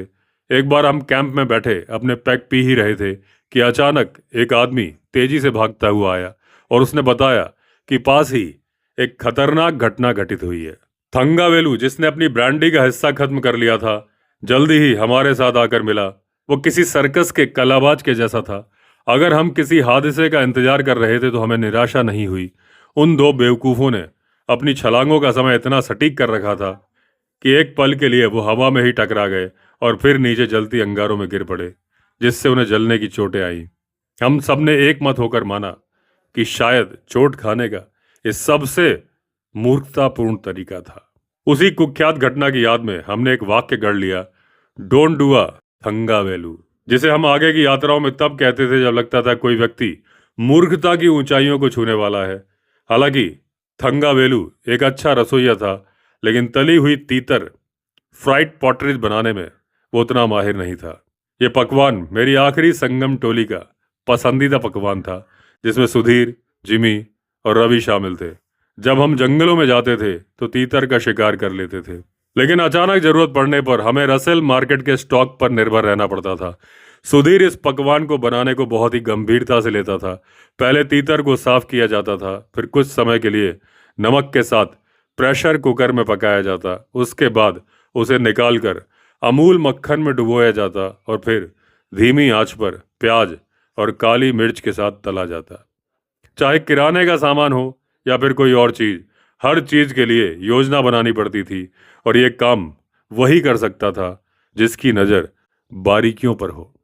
हर चीज का हिसाब ग्राम और मिलीलीटर में होता था, और मैं सब कुछ लिख कर रखता था। किसने कितना पैसा दिया, प्रति व्यक्ति खर्च कितना आया, सब कुछ मेरी किताब में दर्ज होता था। यहाँ तक कि माचिस के डिब्बे की कीमत तक लिखने के कारण अक्सर लोग मेरा मजाक उड़ाते थे। असल मुश्किल तब आती थी जब हम कैंप समेटते थे। मैं अपने दोस्तों से बहस करता था कि बचा हुआ सामान सुभान और बाकी लोगों के लिए छोड़ दिया जाए। अगर मैं उन्हें मना लेता तो फिर वो कष्टदायक लेकिन ज़रूरी काम करना पड़ता, बचे हुए सामान को सब में बराबर बांटना। ये सबके लिए मजाक का विषय बन जाता था, लेकिन मैं अपने काम को बहुत गंभीरता से लेता था। संगम में बहुत लोग आते थे, लेकिन जिन सबसे महत्वपूर्ण व्यक्ति को मैं वहां पर लेकर गया था वो थे पूर्व थल सेना अध्यक्ष रॉड्रिक्स और उनकी पत्नी। ये ऑपरेशन ब्लू स्टार के बाद का समय था और उनका नाम हिट लिस्ट में था, इसलिए यात्रा के दौरान सुरक्षा के इंतजाम अविश्वसनीय थे। वो एमजी रोड के पास ठहरे हुए थे और एमजी रोड से संगम तक पूरे रास्ते पर एक बहुत बड़ा सैन्य दस्ता तैनात था, जब हम वहां पर पहुंचे तो मैंने देखा कम से कम 50 कमांडो वहां पहले ही पहुंच चुके थे। वो पिछले दिन इलाके की टोह लेने आए थे और संगम के चारों ओर अलग अलग जगहों पर चौकियां बना दी गई थी। इसके बाद हमें शाही सत्कार मिला, बेहतरीन रसोइये बुलाए गए, बारबेक्यू का इंतजाम किया गया और हमारी सेवा एक ऐसे बेरर ने की जो सफेद दस्ताने पहने हुए था। महंगे बर्तन इस्तेमाल किए जाते थे जो संगम में मेरी या किसी और की आदत से बिल्कुल अलग था। रॉड्रिक्स बहुत अच्छे मछली पकड़ने वाले थे, यानी कि एंगलर थे, और उनकी पत्नी भी उतनी ही अच्छी एंगलर थी और पहले ही दिन उन्होंने 20 पाउंड की एक महासीर मछली पकड़ ली। वीकेंड में संगम पर मछली पकड़ने वाले कई अलग अलग ग्रुप्स आते थे, लेकिन हमारा कभी किसी से झगड़ा नहीं हुआ और हम सब एक दूसरे के साथ हमेशा शिष्ट व्यवहार रखते थे। हालांकि एक घटना हुई जिस पर मुझे ज़्यादा गर्व नहीं है, क्योंकि उसमें मेरा ही ग्रुप शामिल था। हम सब मोटरसाइकिल से संगम पर पहुंचे थे और रात के लिए मोसला हल्ला में डेरा डाल दिया था। उस रात हमने बहुत ज़्यादा दारू पी थी और जब हम सोने गए तो लगभग सुबह के 3 बज रहे थे। मैं अपने कुछ नशे में धुत दोस्तों से अलग मछली पकड़ने को लेके बहुत ज़्यादा उत्साहित था और सुबह होते ही उठ गया था। मैंने रसोइये से कहा कि सुबह 4 बजे उपमा बना दे और फिर वापस सोने चला गया। मैंने उसे सख्त हिदायत दी थी कि खाना तैयार होते ही हमें जगा दे। कुछ ही मिनट बाद मुझे अंधेरे में थंगावेलू के इधर उधर घूमने की आवाज सुनाई दी। मैंने झुंझलाकर पूछा, येन्ना अचू, यानी कि क्या हुआ? उसने जवाब दिया, सार कत्ती इल्ला साहब, चाकू नहीं मिल रहा। 1 मिनट बाद मैंने उसे फिर कहते सुना, सार एने इल्ला साहब, तेल भी नहीं मिल रहा है। दरअसल जिस विस्की की बोतल में तेल रखा था वो भी गायब थी। मेरा पहला ख्याल यह आया कि शायद मेरे किसी दोस्त ने गलती से तेल ही पी लिया हो, लेकिन मुझे पता था कि वो इतने भी नशे में नहीं थे। मैंने झुंझलाकर कहा, सारा सामान तुम्हारे ही जिम्मे है, फिर मुझसे क्यों पूछ रहे हो? मैं फिर से सोने की कोशिश करने लगा, लेकिन उसकी बड़बड़ाहट सुनाई दे रही थी। आखिरकार गुस्से में मैं उठकर बैठा और उसकी मदद करने लगा। मेरी हैरानी की सीमा नहीं रही जब मुझे पता चला कि वो सच कह रहा था। हमारा पूरा सामान गायब था। हमारे मछली पकड़ने के उपकरण, कैमरे, खाना बनाने के बर्तन, लगभग सब कुछ चोरी हो चुका था। केवल एक ही चीज बची थी, मेरी टॉर्च, जो मेरी खाट के पास में रखी हुई थी। मैं गुस्से से तमा गया। हमारी नाक के नीचे से हमारा सामान चुरा लेने की हिम्मत किसकी हुई? हमने सूरज निकलने का इंतजार किया और फिर पैरों के निशान ढूंढने लगे। रेत में हमें तुरंत ही निशान मिल गए। कोई व्यक्ति हमारे कैंप में आया था और सारा सामान चुरा कर ले गया था। हम उन निशानों के पीछे पीछे चलते रहे। कुछ दूर जाने पर नंगे पैरों के निशान जूतों के निशानों में बदल गए। दरअसल उसने सुधीर के जूते भी चुरा लिए थे और उन्हें पहन लिया था। हमने तय किया कि कैंप वापस जाकर WASI को सूचना दे, लेकिन जिमी इस बात पर अड़ गया कि वो तुरंत न्याय चाहता था और वो चोर का पीछा करने निकल पड़ा। करीब 1 घंटे बाद भी जिमी का कोई पता नहीं चला। हमें नहीं मालूम था कि वो कहाँ चला गया, इसलिए हमने तय किया कि पास की मवेशी बस्ती यानी कि कैटल पट्टी तक पैदल चलकर मदद मांगी जाए। हमने देखा कि हम वहां पर पहुंच ही रहे थे, वो भी लगभग उसी समय जिम्मी भी वहां पहुंच गया। जाहिर है वो पूरे समय नदी के किनारे किनारे अपराधी के पैरों के निशानों का पीछा करते हुए उसी जगह पर आ पहुंचा था। फिर हम सब ने मिलकर पास की पहाड़ी पर तलाश शुरू करी। हमें ज्यादा दूर जाना नहीं पड़ा, क्योंकि जूतों के साफ साफ निशान हमें एक लोमड़ी के बिल तक ले गए, जिसमें एक लुंगी के साथ हमारा सारा चोरी हुआ सामान रखा हुआ था। हम वापस उस पट्टी में गए जहां किसी ने उस लुंगी के मालिक की पहचान कर ली। हम उसे उसके घर से बाहर लाए, लेकिन वो अपने बयान पर अड़ा रहा। वो बस इतना ही कहता रहा, गोथिल्ला गोथिल्ला गोथिल्ला, यानी कि मुझे नहीं पता, नहीं पता, नहीं पता। उसने अपराध स्वीकार करने से साफ इनकार कर दिया। कुछ समय बाद हमें समझ में आ गया कि इस तरह से पूछताछ करने का कोई नतीजा नहीं निकलने वाला। मुझे इस बात पर गर्व नहीं है कि हमने उसके बाद क्या किया। हमने उसकी अच्छी खासी पिटाई कर दी। मुझे धुंधला धुंधला सा याद है कि हमारे समूह का सबसे समझदार आदमी चिल्लाया था, बस करो यार, तुम लोग उसे मार डालोगे। हम उसे वहीं पिटा हुआ छोड़कर चले आए और कहना नहीं होगा कि अगले कुछ दिनों तक हम लगातार अखबारों पर नजर रखते रहे। 60 और 70 के दशक में जो भी लोग संगम आते थे उनके लिए बूढ़े जलील उस जगह का लगभग पर्याय बन चुके थे। उस पीढ़ी के बहुत से लोगों के लिए, खासकर अनपढ़ लोगों के लिए, उम्र कोई खास मायने रखती नहीं है और वो अक्सर अजीब अजीब आंकड़े बता देते थे। जलील, जो कभी मैसूर के महाराजा के यहाँ काम कर चुका था, ये दावा करता था कि उसकी उम्र 80 साल से ज़्यादा है, लेकिन मुझे लगता था कि वो मुझसे बस 10 साल ही बड़ा होगा। हालांकि वो सचमुच अपनी बताई हुई उम्र के आसपास ही दिखाई देता था। हालांकि जलील मूल रूप से संगम का रहने वाला नहीं था, लेकिन वो अपने परिवार के साथ यहीं बस गया था और दर्जनों मछुआरों की सेवा करता था। उसे उस इलाके का हर पत्थर, हर दरार और हर पेड़ तक का पूरा नॉलेज था। उसने अपना ज्ञान अपने छोटे बेटे सुभान और दूसरों को भी सिखाया। छोटा सुभान, जिसे उसके पिता ने परिवार का खर्च चलाने के लिए कोई काम ढूंढने के लिए प्रेरित किया था, संगम के मछली पकड़ने के स्थान के रूप में बढ़ते हुए नाम से बहुत ज्यादा लाभान्वित हुआ।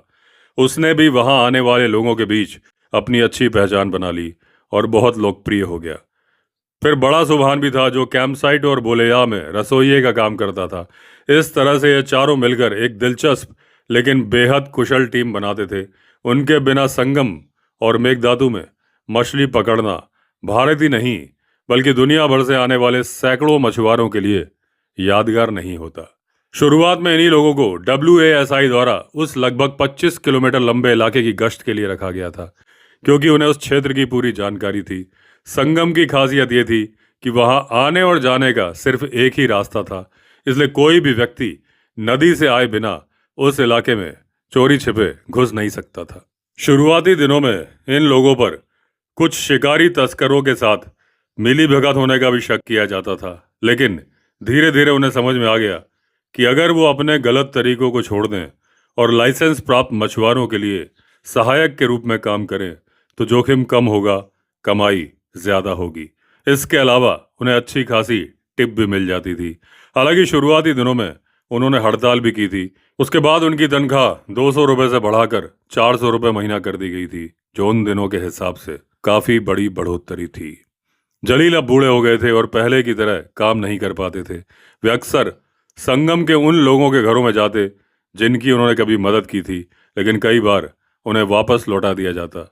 हर 2-3 महीने में वो मुझसे मिलने भी आ जाते थे और हम बैठकर उन पुराने शानदार दिनों की बातें किया करते थे। स्थानीय लोगों जैसे छोटा सुभान से हमें उन दंत कथाओं के बारे में सुनने को मिलता था जो संगम में मछली पकड़ने से जुड़ी थी। कहा जाता है कि जॉन विल्सन इस इलाके में आने वाले सबसे अच्छे मछुआरे थे। हालांकि संगम में उनके काम के लिए वो बहुत ज्यादा प्रसिद्ध नहीं थे, लेकिन हमारे साथ वहां मछली पकड़ने वाले सबसे मशहूर व्यक्ति जेरेमी वेड थे, जो आज एक बहुत लोकप्रिय टेलीविजन स्टार है। इसे शुरुआती किस्मत कह सकते हैं, लेकिन उस गर्मी में वेड ने कुछ बड़ी मछलियां पकड़ी और बाद में उन्होंने पॉल बूते के साथ मिलकर somewhere down the crazy river नाम की किताब भी लिखी। बिल्लियों के बीच अक्सर लड़ाई हो जाती थी, इसलिए हर कुछ समय के बाद हमें कारों को रोककर सबको अलग करना पड़ता था। हम साइकिल से नहीं जाते थे, दूरी बहुत ज्यादा थी, इसलिए आमतौर पर हम 6 बजे तक एक गाड़ी भर सामान लेके निकलते और सुबह लगभग 10 बजे संगम पहुंच जाते। मगर बस से सामान लाने में बहुत ज्यादा दिक्कतें थी। कई बार ड्राइवर रास्ते में ही गाड़ी छोड़ देता था और हमें बाकी सामान खुद ही ढोकर लाना पड़ता। एक बार मैं 50 बोरे सामान ढोकर लाया था। रास्ते में मुझे जंगल के बीच एक इंडियन बाइसन यानी कि गौर भी दिख गया था। हमने सावधानी से रास्ता बदला और किसी तरह से बचकर आगे बढ़े। एक बार हमारे एक आदमी ने मुझसे कहा कि मुथु कृष्णा नाम का आदमी अम्बा समुद्रम में रहता है। वो एक अच्छा आदमी था और हमारे लिए मददगार भी साबित हुआ। मेरे मित्र मेट्टूर सदाशिवम ने हमारे सफर के लिए कुछ सामान उपलब्ध कराया। मुथु कृष्णा के पास एक एम्बेसडर कार भी थी, इसलिए हम उसे कभी कभी इस्तेमाल कर लेते थे। हम कार से लाइन और रील भी लेकर जाते थे। पहली बार जब हम मुथु कृष्णा के साथ फेमस एंडरसन बांध की ओर गए तो रास्ता बहुत खराब था, मगर धीरे धीरे हमने मछली पकड़ने के लिए अच्छी जगह ढूंढ ली। मुथु कृष्णा मछली पकड़ने के बारे में बहुत अच्छा जानता था। उसने हमें कई तरह की तरकीबें सिखाई। वो अक्सर कहता था, तुम लोग मछली पकड़ना जानते हो, लेकिन नदी के बारे में समझ तुम लोगों को अभी है नहीं। कभी कभी हम नदी के किनारे घंटों बैठे रहते थे। कई बार हमें कुछ भी नहीं मिलता था, लेकिन कभी कभी हमें इतनी बड़ी मछली मिल जाती थी कि सारी मेहनत सफल हो जाती थी। मुथु कृष्णा हमें बार बार समझाता था कि नदी और जंगल दोनों का सम्मान करना चाहिए। उसका कहना था कि अगर हम प्रकृति को समझेंगे तभी वह हमें अपने रहस्य बताएगी। मुझे वह यात्रा याद है जो मैंने मेरू और उसके परिवार मुखर्जी, डॉक्टर अंसारी और उनके दो मित्रों के साथ की थी। आमतौर पर कैंप में आने वाले नए लोग वही लोग होते थे जो जंगल से परिचित नहीं होते थे, जंगल के बारे में कोई समझ नहीं रखते थे। उन्हें तो बस निशानेबाजी में दिलचस्पी होती थी। उस दिन दो सज्जन अपने आप को अनुभवी शिकारी बता रहे थे और बड़े बड़े दावे कर रहे थे। हम लोग दिन भर शिकार की तलाश में रहे। शाम को कैंप में लौट आए। कैंप में डिनर तैयार हो रहा था और हम लोग आराम से बैठकर बातें कर रहे थे। दिन भर हाथियों के बारे में कई अफवाहें सुनने को मिली, लेकिन मुझे विश्वास था कि वो शांति प्रिय जानवर हैं और जब तक उन्हें छेड़ा ना जाए वो किसी को नुकसान नहीं पहुंचाते, और एक बार छेड़ देने के बाद वो किसी को छोड़ते नहीं। बड़ा सुभान रसोई संभाल रहा था और तभी छोटा सुभान और बुलैया दौड़ते हुए आए और बोले कि उन्हें थोड़ी देर के लिए कैंप छोड़कर जाना पड़ेगा। उन्होंने जल्दबाजी में कहा कि वो जल्दी लौट आएंगे और किसी को चिंता करने की जरूरत नहीं है। लेकिन जाते जाते उन्होंने सबको सावधान रहने के लिए कहा और विशेष रूप से नए मेहमानों से कहा कि अगर हाथियों की आवाज़ सुनाई दे तो कैंप से दूर ना जाएं। कुछ देर बाद शाखाओं के टूटने की आवाज़ें सुनाई दी। मैंने अंसारी को झोपड़ी के अंदर आने को कहा और धीरे धीरे स्थिति को समझने की कोशिश की। हाथी पास आ रहे थे। शायद यहाँ पर उन्हें पानी की गंध खींच लाई है, मैंने धीरे से कहा। हो सकता है उन्हें पानी चाहिए हो। मेरे एक्सपीरियंस के हिसाब से हाथी आमतौर पर शांत होते हैं, लेकिन अगर उन्हें खतरा महसूस हो जाए तो वो बेहद खतरनाक हो जाते हैं। इसलिए हमने सबको शांत रहने और अनावश्यक घबराहट ना फैलाने की सलाह दी। मुखर्जी, अंसारी और बाकी लोग धीरे धीरे स्थिति को समझने लगे। थोड़ी देर बाद हमें एहसास हुआ कि हाथी वास्तव में कैंप के बहुत नज़दीक आ गए हैं और फिर अचानक एक तेज आवाज़ हुई, जैसे लगा कि जैसे कोई भारी चीज़ ज़मीन पर गिरी हो। वो हाथी की चिंगाड़ थी। उसके बाद माहौल कुछ हल्का हो गया क्योंकि खतरा टलता हुआ लगा। कैंप में मौजूद लोग धीरे धीरे हंसने लगे और तनाव कम हो गया। उस रात का वो अनुभव हम सब के लिए यादगार बन गया। सुबह जब हम लोग ढूंढने निकले तो हाथी के पैरों के निशान दिखाई दे रहे थे। हम उसके पीछे पीछे चले। आगे एक चट्टान थी। चट्टान के चारों तरफ पैरों के निशान दिखाई दे रहे थे। शाखाएं टूटी हुई थी और ऐसा लग रहा था कि जानवरों के बीच यहाँ पर भीषण लड़ाई हुई होगी। कुछ ही मिनटों के बाद हमें उस हाथी का कैंप मिल गया जो रात में यहाँ आया था। सुभान और बुलायन अपने अपने हाथियों पर सवार थे। ड्राइवर घुटनों के बल नीचे झुककर हाथियों के पैरों के निशान देख रहे थे और कभी कभी घुटनों के बल झुककर उन्हें परखते भी थे। कुछ ही देर में डॉक्टर डी अंसारी ने खुशी से चिल्लाकर कहा, कावेरी अम्मा कापा दिक्को, अर्थात हे कावेरी माता हमें बचाओ। ड्राइवर घबराकर अपने घुटनों के बल गिर पड़ा। ऊपर आसमान की ओर देखते हुए बोला कि यह मुखर्जी है और मुखर्जी की पत्नी, जिसने अभी अभी चमकदार बैंगनी रंग की साड़ी पहनी थी। मुखर्जी की पत्नी के चेहरे पर साफ भय दिखाई दे रहा था। मुखर्जी ने हंसते हुए कहा, चिंता मत करो प्रिय, हमारे साथ कुछ नहीं होगा। वो अपनी गोद में बैठे बेटे के सिर पर हाथ फेर रहे थे। मैंने फैसला किया कि हमें तुरंत कैंप की ओर वापस लौट जाना चाहिए। मैंने कहा, भीड़ से दूर रहने का यही एक तरीका है। वहाँ बहुत सारे लोग हैं। हम अपनी स्टील की प्लेटें निकालेंगे और चम्मचों से उन्हें पीटेंगे। अगले कुछ मिनटों में हमने हाथी के कैंप के चारों ओर कई जगहों पर धमाका करने वाले पटाखे लगाए। सुभान और बुलायन अपने हाथियों पर बैठे रहे। काफी दूर से हमें दूसरा कैंप दिखाई दे रहा था। कुछ देर बाद हमें वो दूसरा कैंप दिखाई दिया जहां चंपारण का वो गिरोह रहता था जिसने पहले उस आदमी का पीछा किया था। हालांकि वो लोग गैर दखल देने वाले शिकारी थे, लेकिन अक्सर जंगल में अनावश्यक गोलीबारी करते रहते थे। करीब 1984 या 1985 के आसपास उन्होंने कानापुर के पास के जंगलों में कई गिरोहों को आते जाते देखा था। उनकी पीने की आदत बहुत ज़्यादा नहीं थी, फिर भी वो अक्सर शराब पी लेते थे, कभी कभी ज़्यादा भी। उन्होंने जंगल की सड़कों पर बोतलें तोड़कर टुकड़े फैला दिए थे, जिससे रास्ता लगभग बंद हो गया था। उन्हें जंगल या वन्य जीवन की कोई परवाह नहीं थी। वो केवल शराब पीने और मौज मस्ती में ही लगे रहते थे। इसलिए जब मैंने सुना कि इस जगह को, यानी कि संगम को, हमारे उपयोग के लिए एक आश्रय स्थल के रूप में बनाया जा रहा है तो मुझे खुशी हुई। यह बिल्कुल मेरे पिता की तरह था, जिन्हें मुलुपरायण ब्रिगेड से कुछ संबंध था। वो वीरप्पन के साथ जुड़े हुए थे। हालांकि एसटीएफ स्पेशल टास्क फोर्स केवल शुरुआती चरणों में ही बनी थी, लेकिन 80 के दशक के मध्य में इन जंगलों में उनके बारे में कुछ अभियानों के बारे में चर्चा होने लगी थी। एक बार जब मैं संगम में था, तब ओंटी गुंडू से लौट रहे दो आदमी वहां पर आए। उनके पास सफेद रंग की होलस्टर में एक राइफल थी और दूसरी राइफल मछली पकड़ने वाली छड़ी से भी लंबी थी। वे उन आदमखोरों की तलाश में थे जिनके बारे में जंगल में बहुत ज्यादा चर्चा थी। पोर्टा, तुम्हें पता है वो कौन है? यह सवाल था, आदेश नहीं। मैं घबरा गया। हालांकि मेरे पास छिपाने के लिए कुछ नहीं था। मैंने तेजी से शब्दों को तोला और सोचा कि भारतीय आदमी की बुद्धि उसे मिथक या सच्चाई की तरह कैसी कैसी बातें सोचने पर मजबूर कर देती है। जैसे जैसे जानकारी धीरे धीरे सामने आती है, वैसे वैसे अफवाहें भी साथ साथ चलती हैं। हमें कुछ कच्चा माल चाहिए, उन्होंने कहा। यह कोई धमकी नहीं थी, लेकिन मैं बातचीत से बचने की स्थिति में भी नहीं था। इसलिए मैंने उनसे मिलने के लिए एक गुप्त स्थान तय किया और संगम जाने का बहाना बनाकर वहां से निकल गया। जैसे जैसे मैं उस भयानक डाकू दल के बारे में सोचता गया, मेरा डर बढ़ता गया। लेकिन फिर मैंने सोचा कि मुझ पर भरोसा क्यों किया गया होगा। मैं छोटे मोटे तेल चोरों और मिर्च पाउडर से जुड़े अपराधों में शामिल रहा था, लेकिन मैं कभी किसी बड़े अपराधी या बड़े गिरोह का हिस्सा नहीं रहा। इसलिए मेरी जिज्ञासा बढ़ती जा रही थी। कुछ दिनों बाद वो सच में मेरे घर आए। वो मेरे साथ जंगल के एक सुनसान इलाके में गए, जहां हमने एक छोटा सा कैंप लगाया। मैंने उनसे पूछा कि वो मुझसे चाहते क्या है। उन्होंने कहा कि उन्हें कुछ हथियार चाहिए और वो भी जल्दी। मैंने कहा मैं उनकी मदद नहीं कर सकता क्योंकि मेरे पास ऐसे हथियार है नहीं। लेकिन वो लगातार दबाव डालते रहे। उन्होंने कहा वो किसी भी तरह से उन्हें हासिल कर लेंगे। मैंने उनसे कहा कि वो सावधान रहे क्योंकि जंगल में कई जगहों पर पुलिस और फॉरेस्ट डिपार्टमेंट की निगरानी रहती है। लेकिन वो हंसते हुए बोले कि उन्हें इसकी परवाह नहीं है। उस दिन के बाद मैं घर लौट आया, लेकिन मेरे मन में डर बना रहा। मुझे लगा यह मामला यहीं खत्म नहीं हुआ है। जब बातचीत चल रही थी तो मैंने स्वीकार किया कि मुझे उन स्वीकारोक्तियों के महत्व के बारे में कुछ संदेह था, जैसा कि मैं हमेशा करता हूँ।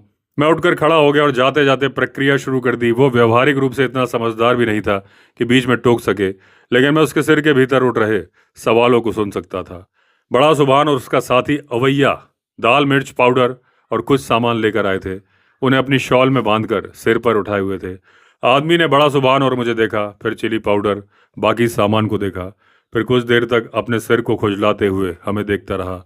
मैंने अपना चेहरा सख्त बनाए रखा और सोने का नाटक किया, लेकिन मेरू टहलता रहा और सुभान को उलझाता रहा। वो बड़ा चतुर झूठा था। मुझे साफ दिखाई दे रहा था कि मेरू के सवालों का जवाब देते समय बार बार वो आदमी इधर उधर देख रहा था।